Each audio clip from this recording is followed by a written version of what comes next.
বিসমিল্লাহির রহমানির রহিম। আমি মোহাম্মদ আব্দুল লতিফ রানা, সহকারী শিক্ষক, ভৌত বিজ্ঞান, Gazira girls school and college, Gazira Shariatpur. প্রিয় শিক্ষার্থীরা, আজ আমি তোমাদের ষষ্ঠ শ্রেণী বিজ্ঞান চ্যাপ্টারে একটা টপিক নিয়ে আলোচনা করব। সেটা হচ্ছে উচ্চ ক্যালোরিযুক্ত খাদ্য আর নিম্ন ক্যালোরিযুক্ত খাদ্যের তালিকা।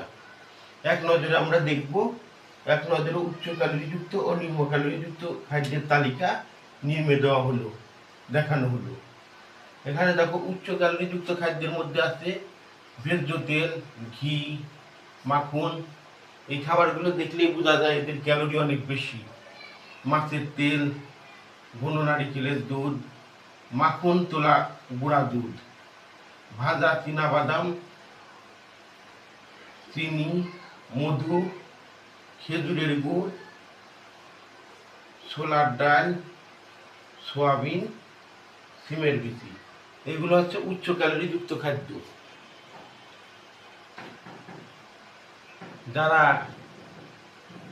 স্বাস্থ্যবান হতে চান এবং দ্রুত শরীরকে ফিট রাখতে চান বা সুস্বাস্থ্যের অধিকারী হতে চান, তারাই উচ্চ ক্যালোরিযুক্ত খাদ্যগুলো খাবে।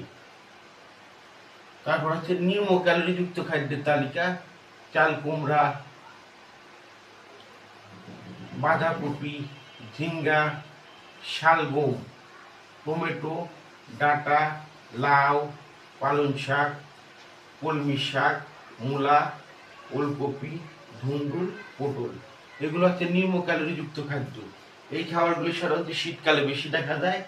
এই নিম্ন ক্যালোরিযুক্ত খাবারগুলোর তালিকা আমি বললাম। যারা অতিরিক্ত ওজনের আছে, ওজন নিয়ন্ত্রণ করতে চান, শরীরকে ফিট রাখতে চান, তারা এই নিম্ন ক্যালোরিযুক্ত খাদ্যগুলো গ্রহণ করবে। এই নিম্ন ক্যালোরিযুক্ত খাদ্যগুলোর মধ্যে দেখো, চাল কুমড়া অনেক পুষ্টিকর খাবার, ভিটামিন এ সমৃদ্ধ। তারপরে বাঁধাকপি, তারপর তোমার টমেটো, পালং শাক, কলমি শাক, এগুলো শীতকালে অনেক, এই সবজিগুলো ভালো দেখা যায়। আজকের ক্লাসে আমার আলোচনার বিষয় ছিল উচ্চ ক্যালোরিযুক্ত খাদ্য এবং নিম্ন ক্যালোরিযুক্ত খাদ্যের তালিকা। আশা করি ষষ্ঠ শ্রেণীর শিক্ষার্থীরা যারা বিজ্ঞান, মনুষ্য বা বিজ্ঞানে বিষয় ভালো করতে চাও, এই ক্লাসটা দেখবে, তাহলে ভালো বুঝতে পারবে। এখানে দেখানো হয়েছে উচ্চ ক্যালোরিযুক্ত খাদ্য এবং নিম্ন ক্যালোরিযুক্ত খাদ্যের তালিকা এক নজরে, এক গ্লান্স, মানে এক নজরে দেখানো হয়েছে। সবাইকে আমি এই ক্লাস দেখার জন্য অনুরোধ করলাম। সবাইকে ধন্যবাদ জানিয়ে আজকের ক্লাস আমি এখানেই শেষ করলাম। খুদা হাফেজ।